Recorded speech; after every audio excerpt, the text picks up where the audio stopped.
हामी चाहिँ इस्राएली जाति नभएर अरू जाति आदमका सन्तानबाट आएका हौँ। हामी इस्राएली पनि हुन्, तर इस्राएलीहरूको सुरुवात अब्रामदेखि हुन्छ।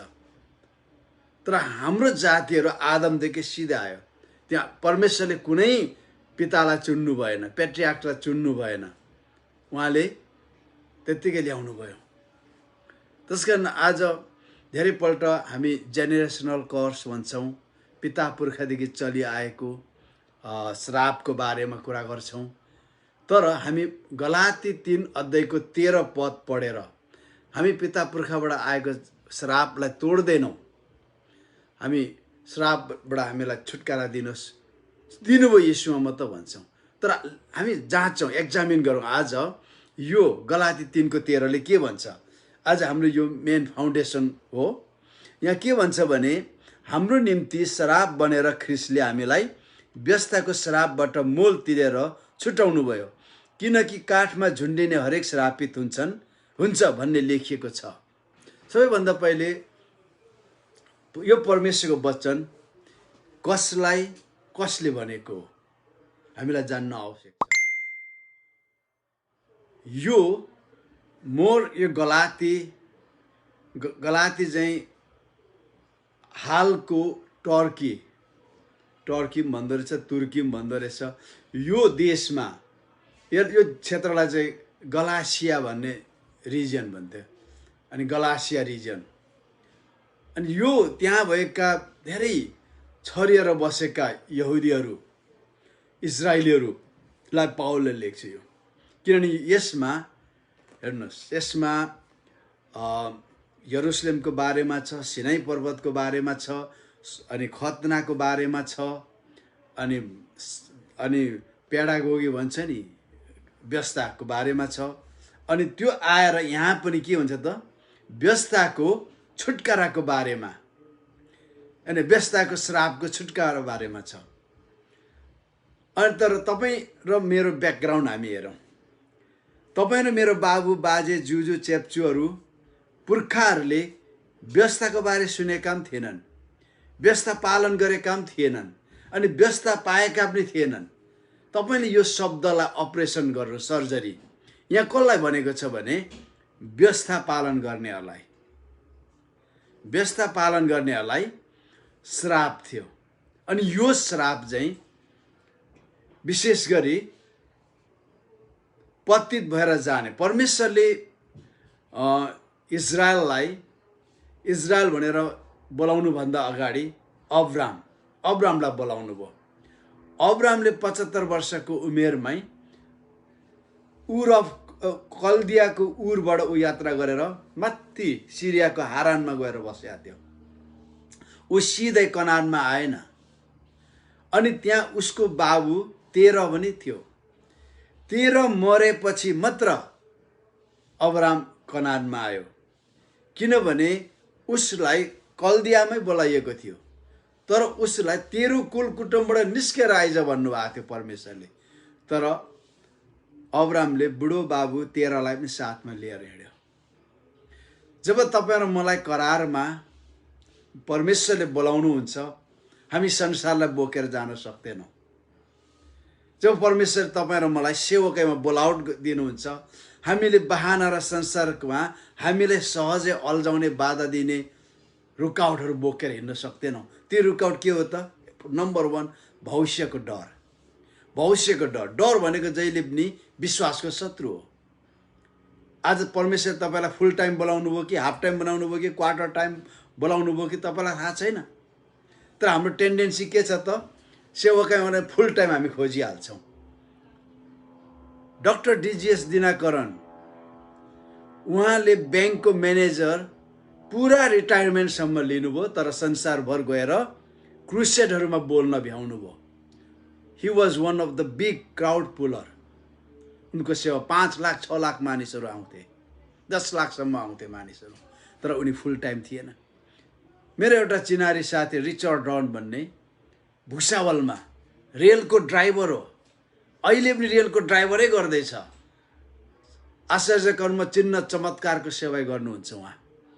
मैले गुजरातमा भेटेको थिएँ। उहाँले समय मिलाएर सेवामा जानुहुन्छ। उहाँले कहिले पनि आफूलाई फुल टाइम परमेश्वरले बोलाउनु भएको भनेर उहाँले सोच्नु भएन। ग्रिन सिग्नल पाउनु भएन। सायद अब रिटायरमेन्ट हुनुहुन्छ। ब्रदर एसआर मनोहर बेङ्गलोरमा पास्टर हुनुहुन्छ। होली स्पिरिटबारे मेन्टर हुनुहुन्छ मेरो। उहाँ पनि ब्याङ्कमा काम गर्नुहुन्थ्यो। उहाँ रिटायरमेन्ट लिनु भएन उहाँले। जबसम्म प्रभुले बाबु अब तिम्रो दिन आयो, तेरो आवश्यकता र खाँचोहरू सबै म जुटाइदिन्छु भनेर उहाँलाई पवित्र आत्माले भन्नु भएन। उहाँले जब गर्दै, ब्याङ्कको जब गर्दै उहाँले सेवा गर्नुभयो। तर उनीहरूको सेवा फुल टाइम जाने भन्दा कम थिएन। मेरो एकजना साथी प्रभुमा उठ्नुभयो अनि एसआर मनोहरको मेन्टर, एसआर मनोहरलाई उसले आफ्नो मेन्टर बनाएको थियो। ऊ 22वटा चर्चको सिनियर पास्टर थियो।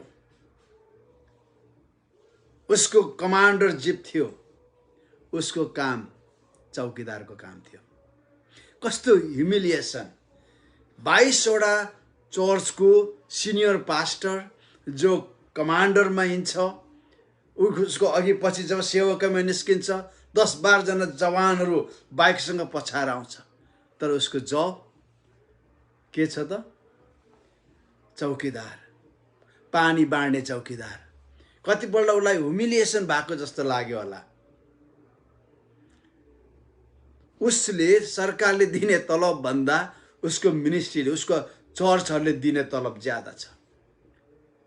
अनि एक दिन उसले सोच्यो, म यत्रो ठुलो सेवकै गर्दैछु, सायद मैले अब यो जब छोडेर म सेवकैमा लाग्नुपर्छ। अनि तर उसले काउन्सेलिङ गर्यो मेन्टरसँग। तपाईँ पास्टरहरूको मेन्टर छ कि छैन? कोही पनि भुइँफुट्टा हुन सक्दैन प्रियहरू। कति म यस्तो कुरा गर्दा धेरैले मलाई मन पराउँदैन पनि, इट्स ओके। विश्वासीहरूको मेन्टर आफ्नो पास्टर हो। तर पास्टरहरूको मेन्टर को छ? सबैभन्दा डरलाग्दो इन्डिपेन्डेन्ट चर्च र इन्डिपेन्डेन्ट पास्टर हो। इन्डिपेन्डेन्ट पास्टरको मेन्टर हुँदैन। उसले जे मन लाग्यो त्यही गर्छ, जे निर्णय गर्छ। तर यो पास्टर इन्डिपेन्डेन्ट थिएन। उसले आफ्नो मेन्टरलाई सोध्यो, भाइ मैं क्या करूं? 22 कलीसिया का मैं सीनियर पास्टर हूं। मैं मेरे काम में साइकल में जाता हूं, जिप में नहीं जाता हूं। म जिप चौकीदार मान्छे कसरी जिपमा जानु? गाडीको पनि इज्जत जान्छ, म साइकलमा जान्छु। अब मलाई लाग्छ म फुल टाइम निस्किनु पर्छ, चौकीदार काम गर्दैन। अनि ब्रदर एसआर मनोहरले के भन्नुभयो अरे थाहा छ? भाइ, जबसम्म तिमीलाई प्रभुले स्पष्ट रूपमा फुल टाइम आइज भन्नुहुन्न, तिमीले आफ्नो काम नछोड। तिमीले आफ्नो काम नछोड। तिमी मिनिस्ट्रीमा आउनुभन्दा अगाडि के थियो? तिमी रातारात 22वटा मण्डलीको सिनियर पास्टर भएको छौ। तिम्रो उन्नति आज संसारका थोरै पास्टरहरूले मात्र देख्छ, पाउँछ त्यस्तो उन्नति। जब त्यो साथी र म सँगै तालिम गर्दाखेरि त्यो साथी एउटा चर्चको मेम्बर भएर आएको थियो 1992 सालमा, 1992 मा। जब फर्केर गयो 2 वर्षमा 22वटा चर्चको सिनियर पास्टर भयो। उसको भाइ मनोहरले सबै कुरा बताउनु भयो। बताएपछि उसले प्रार्थना गर्यो। ग्रीन सिग्नल पाएन। लामो समयसम्म हरेक बेलुकी गाउँ गाउँ गएर क्रुसेडहरू गर्थ्यो। अनि हरेक 9 बजी, एभ्रिडे 9 बजी भैया साइकल खत्रङ खत्रङ खत्रङ कुदाउँदै आफ्नो ड्युटीमा जान्थ्यो। 4 बजी फर्किन्थ्यो अनि जिपमा चढेर जान्थ्यो। कति हम्बलनेस! कतिपल्ट फुल टाइम भन्ने कुराहरू हामी गर्छौँ हैन, फुल टाइमको कुराहरू गर्छौँ। धेरै विश्वासीहरूले, पास्टरहरूले यो 3:13 पढेर हामी श्रापबाट छुटकारा पायौँ भनेर हामी सोच्छौँ हैन। बोलाउटमा कतिपल्ट हामीले यस्ता कुराहरू अल्झाएर आएका हुन्छौँ। मैले अघि मिस गरेछ, अब्रामले पनि बाबुलाई छोडेर आउनु पर्ने, साथमै बोकेर आयो। हारानमा जबसम्म 13 मरेन, परमेश्वरले अब्रामलाई बोलाउनु भएन। तेरा मर्यो अनि अब्रामले अब हुँदैन भनेर कनान झर्यो। तर उसले अझै पनि भतिजालाई साथमै लिएर आयो। त्यसले धेरै ठुलो समस्याहरू ल्यायो। अब्रामले धेरै गल्तीहरू गरेको छ। एनिवे यो मेरो विषय होइन, कुनै समय बोलौँला यो बारेमा। तर अब्राम र परमेश्वरले एउटा जाति सुरु गर्नुभयो। त्यो जाति चाहिँ परमेश्वरको निम्ति अलग गरिएको जाति थियो, जुन जातिबाट ख्रीष्ट येशू आउनु पर्थ्यो, जुन जातिबाट परमेश्वर आफै आउनु पर्थ्यो। तपाईले पहिलो तिमोथी 2:16 किङ जेम्समा पढ्नुहोस्, गड मेनिफेस्टेड इन फ्लेश। नेपाली उहाँ शरीरमा प्रकट भयो, हामी ख्रीष्ट येशूलाई बुझ्छौँ। तर इङ्ग्लिसमा गड मेनिफेस्टेड इन फ्लेश, परमेश्वर शरीरमा प्रकट हुनुभयो। परमेश्वरले आफ्नो लाइन मिलाउनको लागि अब्रामलाई बोलाउनु भयो अनि इजरायलीहरू अब्राममा चुनिए। व्यवस्थाको श्राप वास्तवमा इस्रायलीहरूलाई अलग गरिएको कारण आदमको पापले स्वतस्फूर्त आएको श्रापबाट अलग राख्न आज्ञा दिएको थियो। किनभने अब्राममा आएपछि आदमले पाप गर्दै श्राप लिएर आयो। आदमलाई परमेश्वरले जब पाप गर्यो, त्यो श्राप अलरेडी केम इन मोसन, त्यो गतिमा आयो। अटोमेटिकली त्यो पाप मानिस जातिमा आयो। परमेश्वर जति पनि बोल्नुभएको कुराहरूको नकारात्मक रिजल्टहरू शैतानले एक्टिभेट गर्यो अनज्ञकारिताको कारण। धेरै ख्रिस्टियनलाई लाग्छ अब त्यो हाम्रो लाइफमा एक्टिभेसन हुँदैन। हुन्छ, म तपाईँलाई यो सेवाको अन्तमा बताउँछु किन हाम्रो जीवनमा समस्याहरू हुन्छ। इभन परमेश्वरको वचनमा पोख्त मानिसहरूको जीवनमा पनि समस्याहरू आउँछ। अनि व्यवस्था 7 अध्यायको 6देखि 8मा, किनकि परमप्रभु तिमीहरूको परमेश्वरको निम्ति तिमीहरू एक पवित्र जाति हौ। इस्रायलीहरू यहाँनिर मोसाले भन्दैछ इस्रायलीहरूलाई, परमप्रभु तिमीहरूको परमेश्वरले पृथ्वीमा भएका सबै मानिसहरू मध्येबाट आफ्नो निम्ति एक विशेष जाति, एक अमूल्य सम्पत्ति बनाउन तिमीहरूलाई छान्नु भएको छ।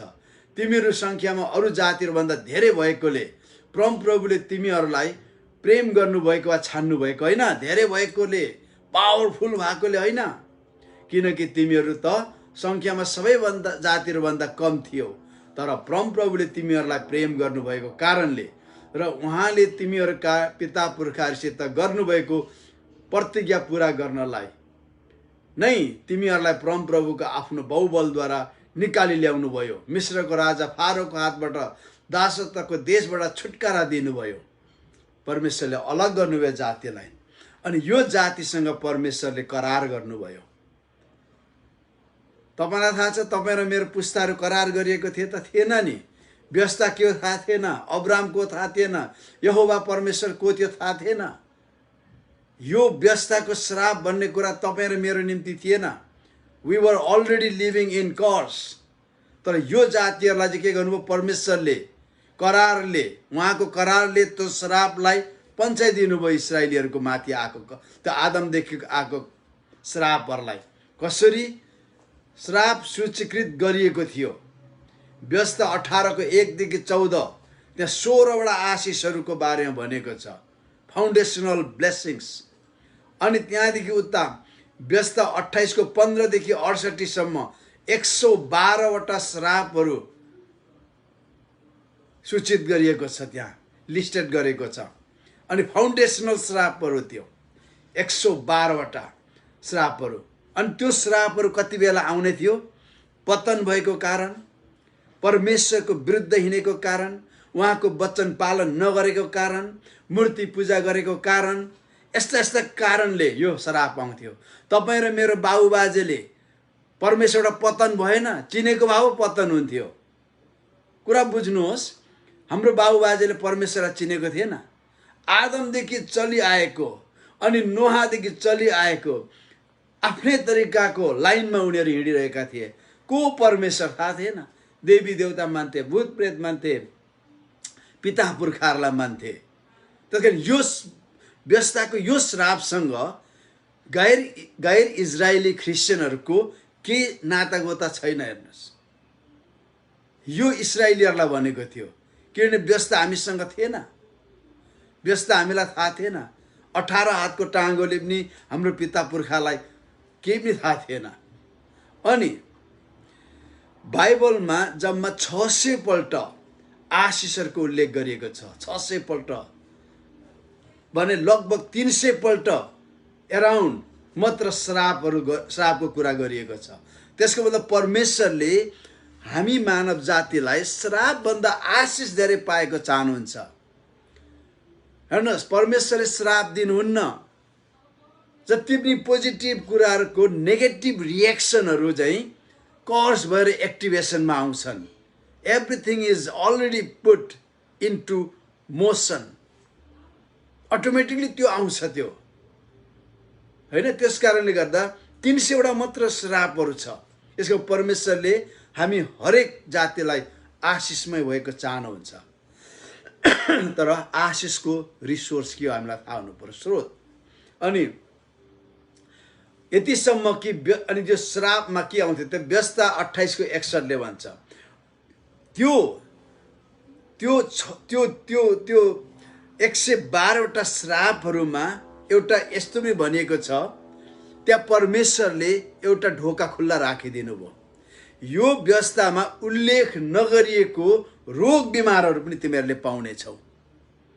कोभिड-19 लेखेको छ त छैन नि, छैन। धेरै मेडिकल साइन्सका विज्ञहरूले के भन्छन् भने सारा रोग बिमारको रिजन, फाउन्डेसनल रिजन जम्मा 39 वटा हुन्छ भन्छ। 39 रिजन्सहरू छ अरे सबै संसारमा देखिने रोग बिमारहरूको फाउन्डेसनल रिजन।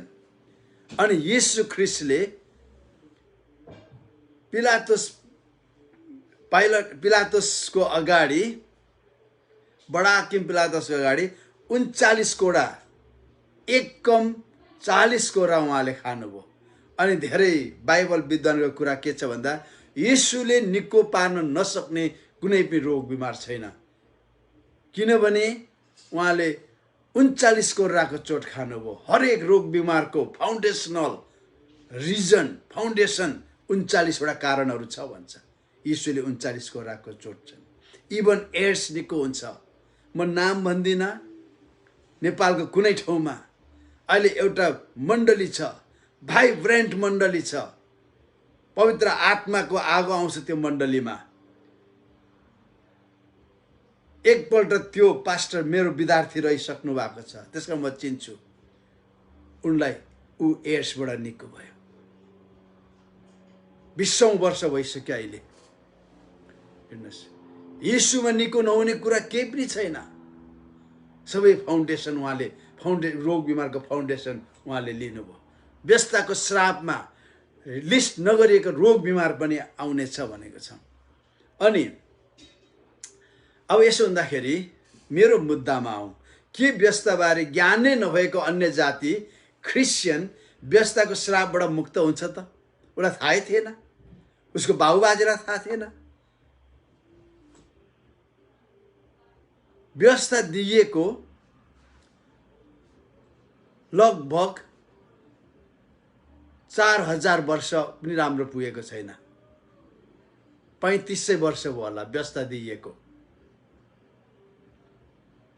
फर्स्ट 1000 वर्ष पछाडि जल प्रलय आयो।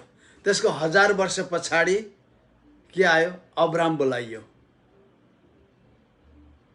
450 वर्ष पछाडि इजरायल गयो। 1000 वर्ष अब्रामलाई बोलाएपछि लगभग 1000 वर्ष पछि इजरायलीहरू त्यहाँ माथि पुगे। 2000 वर्ष पछाडि यीशु जन्मिनुभयो। अब 2000 वर्ष पछाडि छौँ हामी।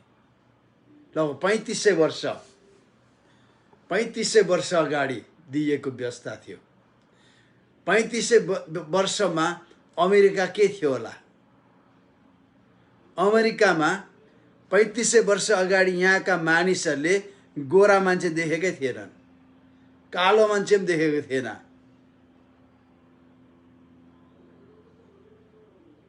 यहाँ मानिसहरू साइबेरियाको बेरिङ सी माथिको त्यति बेला त्यहाँनिर बेरिङ सी थिएन, त्यहाँदेखि हिँडेर आयो भन्छ। यहाँदेखि हिँड्दै हिँड्दै साउथ अमेरिका झरे। त्यसै कारण साउथ अमेरिका, क्यानाडा, अमेरिकाको आदिवासीहरू सबैलाई के भन्छ त? नेटिभ इन्डियनहरू भन्छ। नेटिभ अमेरिकन, नेटिभ आदिवासीहरू हो। अहिले तपाईँ हामीले देख्ने गोरा कालाहरू कोही पनि होइन।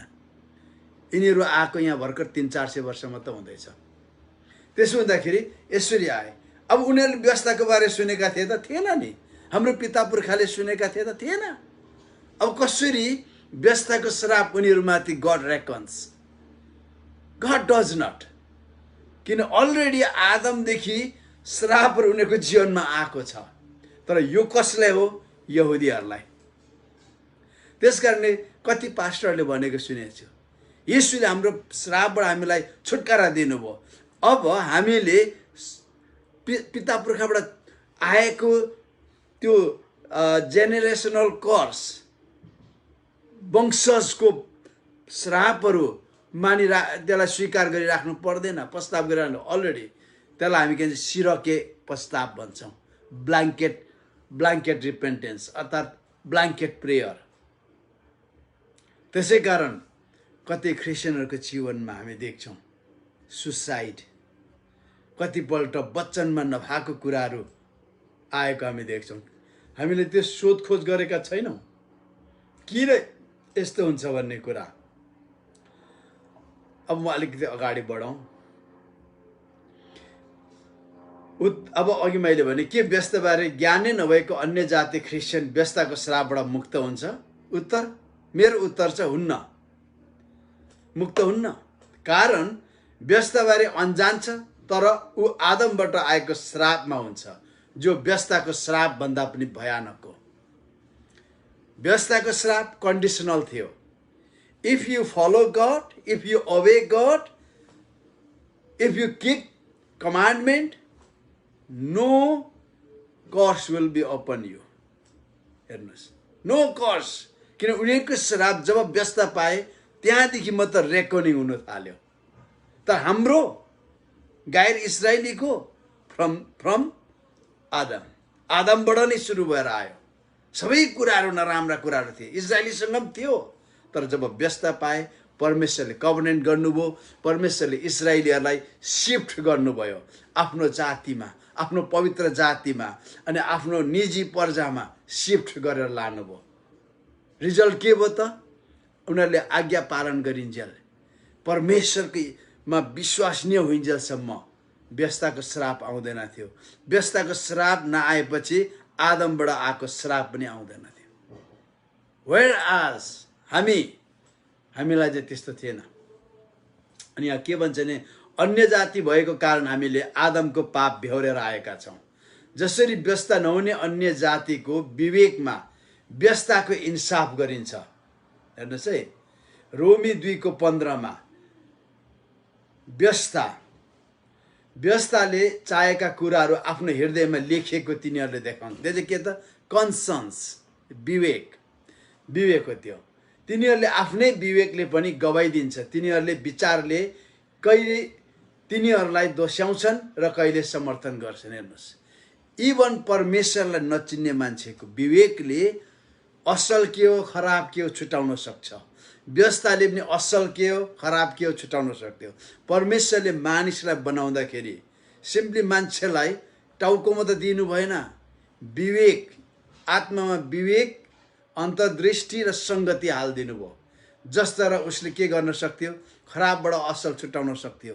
अनि धेरै कुराहरू आफ्ना वरिपरिका एम्बियन्सहरू हेरेर, परिवेशहरू हेरेर, विदाउट एनी रिजनिङ, तर्क नगरी, खोजी नीति नगरी, आफ्नो इन्ट्युसनद्वारा उसले जान्न सक्थ्यो।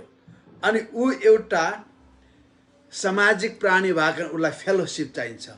त्यसै कारण बगैँचामा असल र खराब रुख दिनेको छेउमा अलिक कहाँनिर के थियो त? जीवनको रुखको फल थियो। त्यो सिम्बोलिकली त्यो फेलोसिप थियो। मानिस आत्मामा बाँच्नको लागि त्यो फल खान जान्थ्यो। आज हामी आत्मा बाँचिराख्न हामी के गर्नु पर्यो? परमेश्वरको वचन खानु पर्यो, यीशुलाई खानु पर्यो, यीशुमा रहिरहनु पर्यो, त्यो फेलोसिप थियो। अनि संसारको अन्तमा प्रकाशको पुस्तकमा त्यहाँ लेखिएको छ, त्यो नदीको किनारमा त्यहाँ रुख हुनेछ, त्यसको पातहरूले त्यो 12 महिना त्यसले फल दिन्छ, त्यसका पातहरूले चङ्गाइदिन्छ। आज यीशु त्यो जीवन दिने रुखको फल यीशु थियो सिम्बोलिकली। अनि त्यस कारणले गर्दा तर के भयो त, पाप गरेपछि श्राप आयो, त्यो एक्टिभेसन भयो। परमेश्वरले श्राप बनाउनु भएको होइन, जे असल कुराको नेगेटिभ शैतानले एक्टिभेट गरेर ल्याउँछ। अनि त्यस्तो भएर आएपछि हामी पापमा व्याप्त छौँ। तर इन्ट्युसन, विवेक परमेश्वर त्यति बेला दिनुभएको थियो, त्यसले अहिले पनि काम दिन्छ। अन्य जातिहरू, अन्य जाति नभनौँ, अख्रिस्टियनहरूलाई पनि त्यो आउँछ, त्यो विवेक, कन्सन्स। तर के छ त, तिनीहरूको कन्सन्स अँध्यारो छ। त्यसकारण चाहिँ ती उनीहरूले सही विवेकले सही कुरा गरे पनि कहीँ गएर के गर्छ त, पक्षपात गर्ने कुरा, विवेकलाई तातो फलामले डाम्ने कामहरू गर्छ। यो ठिकै थियो, तर के गर्नु, मेरो मानिसलाई हेर्नु पर्यो, मैले यता हेर्नु पर्यो, उता हेर्नु पर्यो, त्यस कारण मैले अब आँखा बन्द गरेँ भन्छ नि। हेर्नुहोस्, छुट्याउने काम हो त्यो। अनि के भन्छ भने त्यो व्यवस्था हो, त्यो नेचुरल ल, परमेश्वरबाट आउने विवेकको व्यवस्था। त्यसरी नै व्यवस्था इस्राएलीहरूको निम्ति भए तापनि आदमको सन्तान भएकाले स्वाभाविक रूपमा अन्य जातिहरूमा के त ब्राह्मणीय श्रापको अधीनमा हुन्छन्, युनिभर्सल कर्स। अनि हामी युनिभर्सल कर्समा थियौँ। रोमी 5:17-19 के भन्छ, यदि एउटै मानिसको अपराधले गर्दा त्यस मानिसद्वारा मृत्युले राज्य गरे, एउटै मानिस आदम भने त्यहाँ जम्मा एउटै मानिस तपाईँ प्यारालाल पाउनुहुन्छ। अर्कोपट्टि एउटै प्रशस्त अनुग्रह धार्मिकताको सित्तैको वरदान पाउनेहरू एउटै मानिस यीशु ख्रीष्टद्वारा जीवनमा राज्य गर्नेछन्। यसैले जसरी एउटै मानिसको अपराधले सबै मानिसहरूलाई दण्डको भागीदार बने, त्यसरी नै एउटै मानिसको धार्मिकताको कामले सबै मानिसको निम्ति धर्मी ठहराएर जीवन ल्याउँछ। किनकि जसरी एउटै मानिसको अनज्ञाकारिताले धेरैजना पापी बनाइए, त्यसै गरी एकैजनाको आज्ञाकारीद्वारा धेरैजना धार्मिक बनाइनेछन् एउटै मानिस। अब आदम सबैको ढोका हो, केवल फिजिकली ह्युमन रेसको मात्र होइन, ह्युमन रेसले प्राप्त गर्ने सबै कुराहरूको ढोका चाहिँ आदम हो। अनि उसले के गर्यो त, पाप गरेको कारण मानिस जातिमा आउने असल कुराको ढोका बन्द गर्यो। अनि के हो त, श्राप, पाप, नराम्रा कुराहरूको ढोका आयो। किनभने त्यसको शासन त्यो माथि कसको अधीन आयो त, शैतानको अधीन आयो। यसकारण यीशुलाई शैतानले परीक्षा गर्दा भन्यो, यो सबै कुराहरू, यो वैभवहरू, यो राज्य, सबै कुरा मलाई दिइएको छ। I have been given. Who gave him? God? होइन, शैतानले जिम्मा, के अरे आदमले शैतानलाई सुम्पिदियो। त्यस पश्चात सबै कुरा शैतानले पोजिटिभ परमेश्वरले गर्नुहुन्छ, त्यसले नेगेटिभ गर्छ। शैतान परमेश्वरले एक्सन गर्छ, शैतानले रिएक्सन देखाउँछ। अनि परमेश्वरले फेरि काउन्टर एक्सन गर्नुहुन्छ।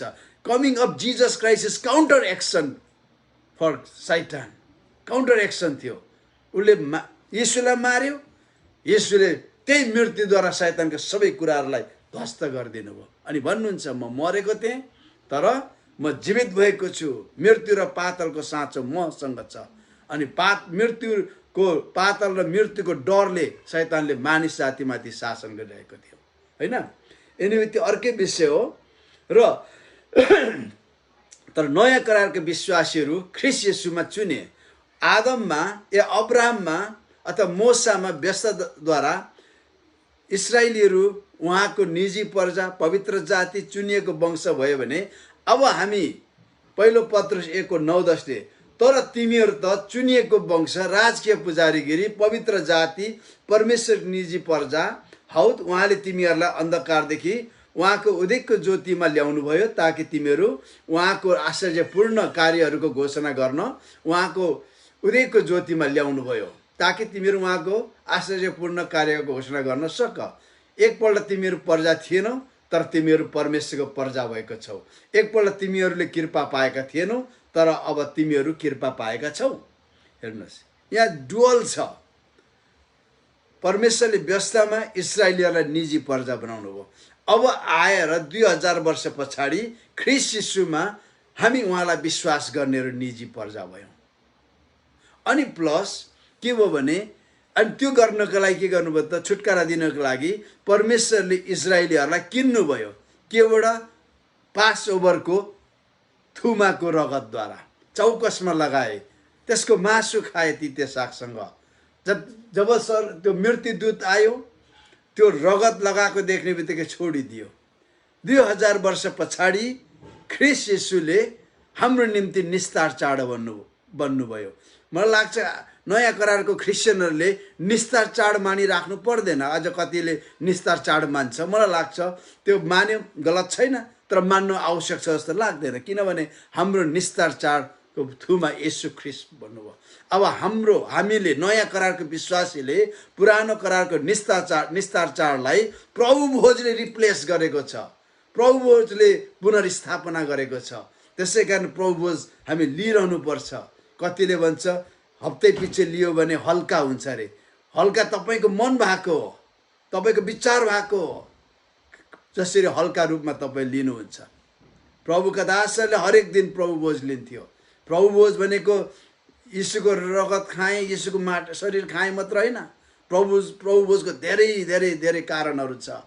उहाँलाई पर्खिने कारण हो, उहाँको मृत्युमा सहभागी हुने कुरा हो, उहाँको रगतको करारमा आउने कुरा हो, अनि पाप पस्ताव गर्ने कुरा हो, रिस्टोरेसन।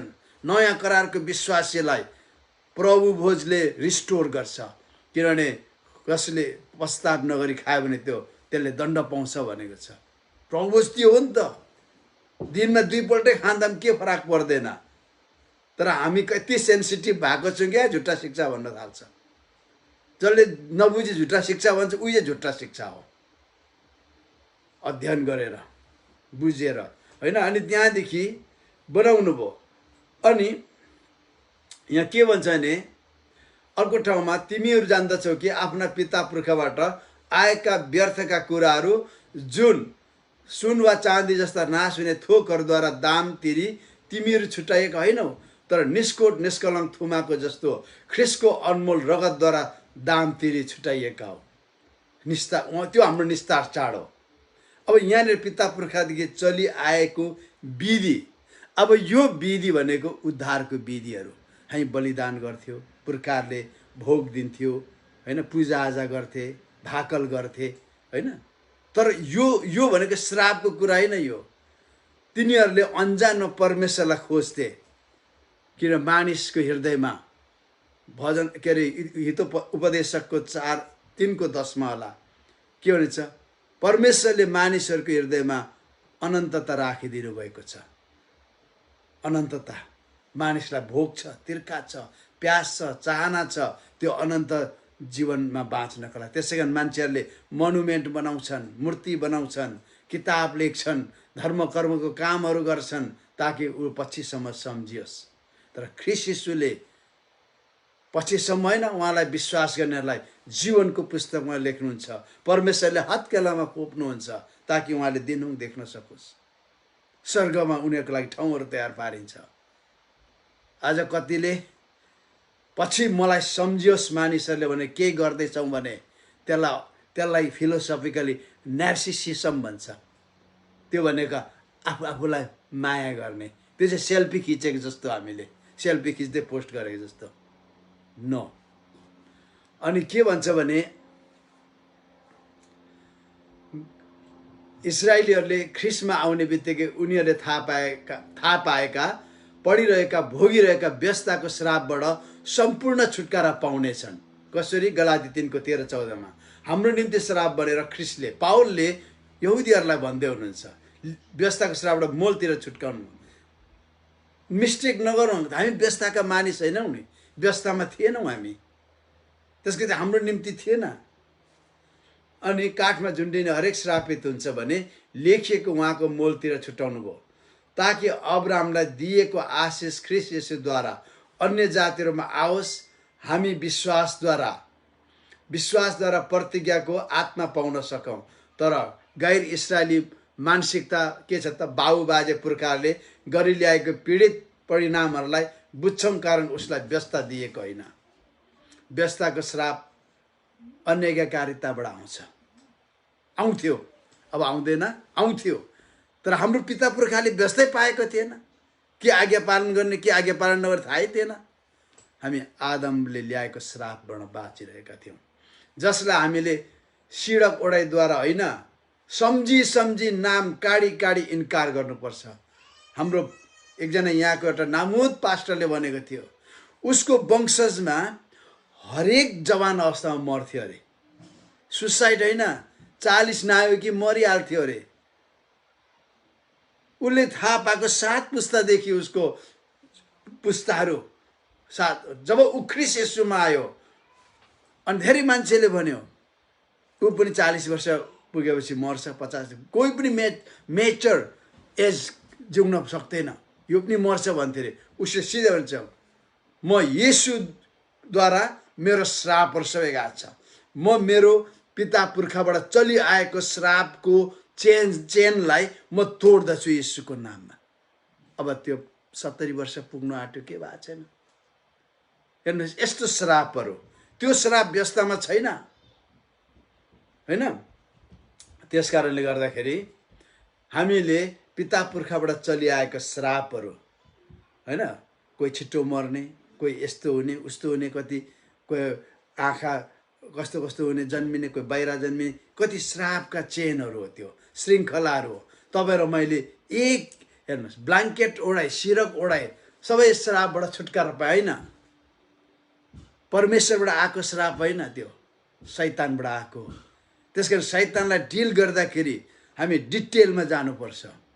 यो श्राप त्यो श्राप यीशुको नाममा खारेज गर्छु। म नयाँ सृष्टि हुँ, मेरो त्यो चेन पिता पुर्खाबाट आएको त्यो चेन छ, त्योबाट मलाई मेरो जिनियोलोजी, मेरो वंशावली काटिएको छ। मेरो वंशावली अब येशू ख्रीष्टमा गाँसिएको छ।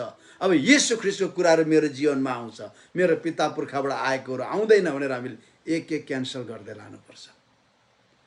हाम्रो बोली वचनद्वारा, व्यवहारद्वारा, वचनको अनज्ञाकारिताद्वारा नयाँ श्रापहरू क्रियाशील बनाउँदै जान सक्छौँ हामी। तपाईँ र मैले अहिले बोलेको कुराहरू, तपाईँ र मैले व्यवहार गरेको कुराहरू, त्यो हाम्रो पुस्ताको निम्ति श्रापमा परिणत भएर जान्छ। अहिले म त्यसमा आउँछु। यहाँ दुईटा फ्यामिलीको बारेमा 1700 शताब्दीमा, आज हामी 21औँमा छ, 300 वर्ष अगाडि दुई परिवारको 5 पुस्ताको तुलनात्मक अध्ययन गरे। दुई परिवार न्युयोर्कमा बस्थे।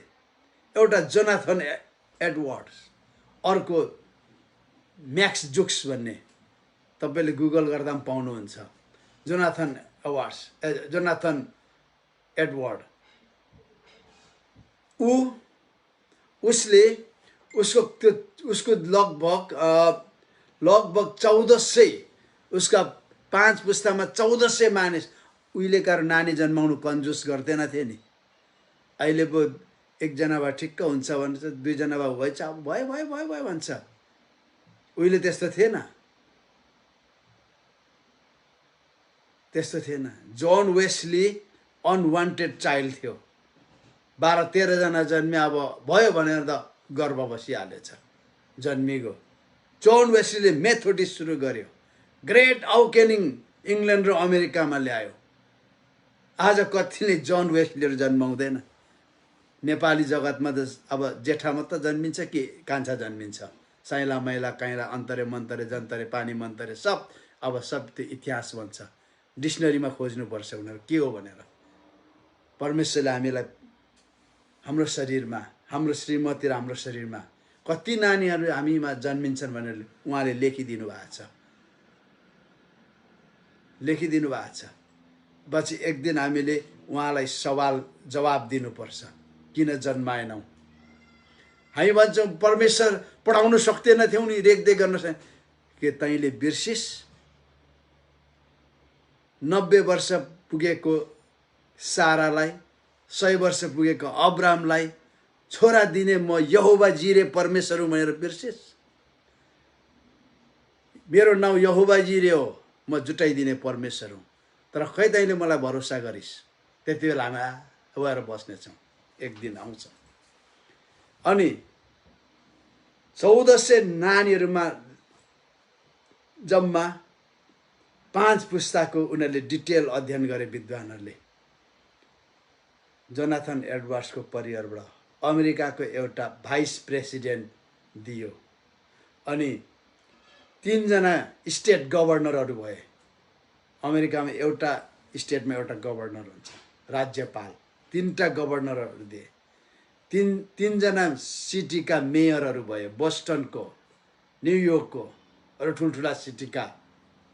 अनि 13 जना कलेज प्रेसिडेन्टहरू जन्मे। 30 जना न्यायाधीशहरू जन्मे। 65 जना प्रोफेसरहरू, 80 जना पब्लिक अफिस बियरर होल्डर्सहरू, अनि 100 जना कानुन वकिलहरू जन्मे। 62 जना डक्टरहरू जन्मे। 75 जना सेना र जलसेनाका सिनियर अफिसरहरू भए। 100 जना पास्टरहरू जन्मे। हालेलुया। मिसनरीहरू जन्मे। अनि थियोलोजिकल प्रोफेसरहरू जन्मे। अनि त्यसले तिनीहरूले प्र्याक्टिकली कहिले पनि कानुन तोडेनन्। जोनाथन एडवर्ड्सको सन्तानले। कसरी यो हुनु गयो त? जोनाथन एडवर्ड परमेश्वरको भय मान्ने मान्छे, प्रचारक थियो, क्लर्जीमेन थियो। अनि ऊ एकदमै कठिन काम गर्ने मान्छे थियो, ज्ञानी थियो, नैतिकवान थियो। अझ उसले हैन, अनि उसले फेरि आफ्नै क्यारेक्टरको केटी बिहे गर्यो। आफू जस्तै परमेश्वरको डर मान्ने, आफू जस्तै नै परमेश्वरको सेवा गर्ने नैतिकवान केटी बिहे गर्यो। उसले फेसबुकमा खोजेन। अहिलेकोहरूले पास्टरलाई सोध्दैनन् फेसबुकमा, फेसबुकलाई सोध्छ, can I have a girl please? फ्रेन्ड्सहरूमा खोज्नु थाल्छ, डेभलप गर्छ। समय बितेपछि सरी भन्ने ठाउँ हुँदैन। अनि एकदमै उसले त्यस्तो बिहे गर्यो। अन्त म्याक्स जुक्सको चाहिँ फेरि अर्कै कथा भयो। म्याक्स जुक्सको सन्तान जम्मा 1200 सन्तानमा उसको चाहिँ 1200 भयो। म्याक्स जुक्सले के गरे त? उसको सन्तानमा 7 जना हत्याराहरू भए, 60 जना चोरहरू भए, 180 बेश्याहरू भए। अनि त्यसमा त्यो बेश्याहरू 15 वर्षको उमेरदेखि 50 वर्षको बीचको महिलाहरू थियो उसको सन्तानका। अनि 140 जना अपराधीहरू भए, 280 जना एकदमै रिस्सा क्रोधी बदमाश भए, 440 जना तिनीहरू एकदमै शारीरिक रूपमा डिसेबल जस्ता भएर जन्मे, 300 जना उमेरै नपुगी मरे, प्रिमेचर डेथ। तिनीहरू 40-30 पनि नपुगी मरे। अनि 67 जना 77 जना चाहिँ तिनीहरूले चाहिँ भिरिङ्गी बिमार ल्यायो, सिफिलिस भयो। त्यसको व्यभिचारीहरू, रन्डीबाजी गर्नेहरू भयो। अनि अझ तिनीहरूले के भयो थाहा छ? त्यो समय 300 वर्ष अगाडि $13,08,000 तिनी सरकारलाई ऋण बोकायो तिनीहरूले। किन यस्तो भयो त भन्दाखेरि नम्बर 1 म्याक्स जोक्स, ऊ छाडा बोल्ने, ईश्वरलाई विश्वास नगर्ने, ड्रङ्कार्ड थियो, मत्थुलाल थियो। अनि उसले के गर्यो? उसको सन्तान 5 जना दिदीबहिनीबाट सुरु भयो। 5 जना दिदीबहिनीमा 2 जना उसले बिहे गर्यो, 3 जना उसका छोराहरूले बिहे गरे। हेर त, छ्यामाहरूलाई, आमाको बहिनीहरूलाई बिहे गर्यो। क्लोज इन्टरम्यारिज गर्यो, जो पचाउनै सकिँदैन, व्यवस्थामा मनाइ गरिएको छ। आमाको बहिनीहरूलाई बिहे गर्यो 3 जना। त्यति मध्येमा फेरि एकजना एडा भन्ने एकजना महिलाले सन्तान बरार जन्माए, आफ्नो श्रीमानको होइन, कता कता खोज्दै जन्मायो उसले। हेर्नुहोस् त कस्तो गाह्रो कुरा।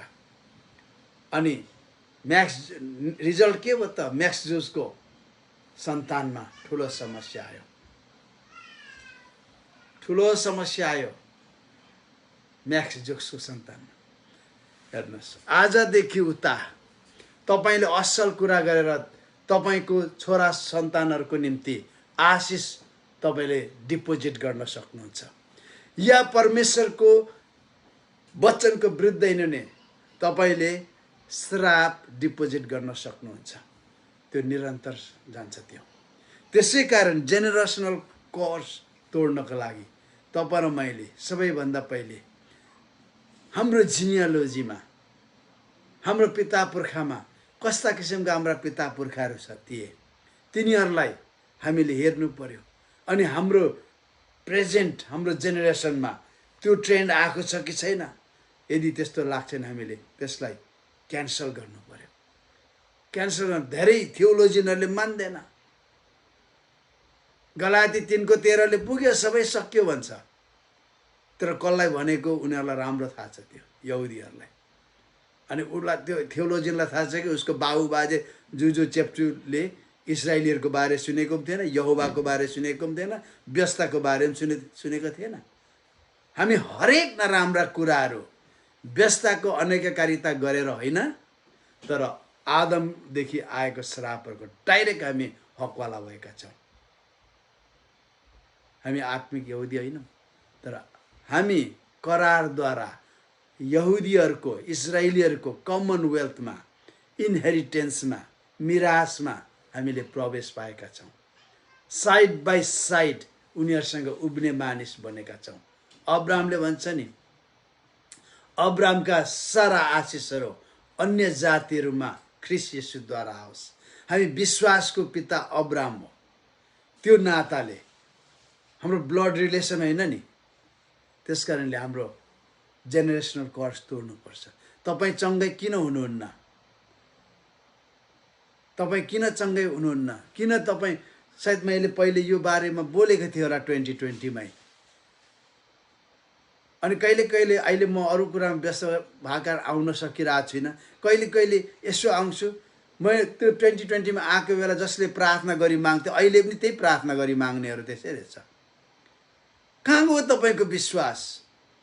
एउटा, तपाईँले परमेश्वरलाई झिझ्याउँदै हुनुहुन्छ विश्वास नगरेर। हुनसक्छ अर्को कुरा, तपाईँको जेनेरेसनल कर्स आइरहेको होला, तपाईँ त्यो फ्याँक्न चाहनुहुन्न। जेनेरेसनल कर्सले पनि त्यस्तो कुराहरू ल्याउँछ। म यहाँ सक्छु, परमेश्वर तपाईँलाई आशिष दिनुभएको होस्। तपाईँले के गर्नुहोस्, सबैभन्दा पहिले पिता पुर्खाबाट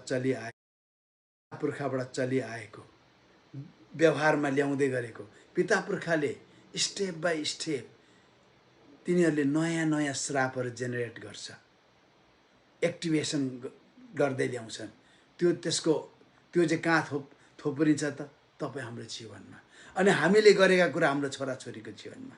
त्यहाँ लेखेको छ नि, आमा बाबुले अमिलो अङ्गुर खाए, छोराछोरीको दाँत कुडियो। आमा बाबुले श्रापका कुराहरू गरे, त्यसका नतिजा छोराछोरीमा देखियो। तर परमेश्वरले उल्टाउनुहुन्छ ख्रिस्ट येशूमा। त्यस कारणले गर्दा तपाईँ निको भइराख्नु भएको छैन भने, तपाईँले छुटकारा पाइराख्नु भएको छैन भने, तपाईँले एकछिन सोच्नुहोस्। तपाईँको जस्तो बिमार लिने तपाईँका पिता पुर्खामा कोही थिए कि, आमापट्टि कोही थिए कि, आमाको मौलीपट्टि थिए कि? हिजो अस्ति कति वर्ष पछाडि हामी ओभर गुगलमा हाम्रो दाजुभाइ दिदीबहिनीसँग बस्यौँ। मैले सबै एक्सप्लेन गरेँ। मेरो आमाको पुस्तामा 4 पुस्ता अगाडि सुब्बाहरू थियो, राणा शासनसँग गाँसिएका। तिनीहरूले बदमास मान्छेहरूले घर अगाडि बन्दुक ठोकेर मार्थे अरे। कानुन लाग्दैन थियो उनीहरूलाई। अनि घोडा कुदारे, 4 तले घरमाथि घोडा कुदारे चढेर माथि जान्थ्यो अरे। अनि नोकरले भरे ताने। मेरो आमाको 3 पुस्ता अगाडिको उहाँको खानदान बहुत दुष्टहरू, कति मान्छे मार्थे। राणाहरूले उनीहरूलाई सुब्बा भनेर जिम्मा दिएको, अमाली गर्थे। त्यो कुराहरू सबै भने त्यो आमाको लाइनबाट हामीसम्म पनि आउन सक्छ। सबै कुराहरू हामीले प्रस्ताव गऱ्यौँ, त्यो जेनेरेसनल कर्स तोड्यौँ। प्रार्थना गरागर गऱ्यौँ। त्यस्तो कुराहरू हुनसक्छ, किनभने कुनै पनि हामीले कुनै पनि पापलाई हामीले ब्ल्याङ्केट रिपेन्टेन्स गरेर हुँदैन। सिङ्गल आउट त्यसलाई नि किनारा लाउनुहोस्। परमेश्वर तपाईँलाई आशिष दिनुभएको होस्।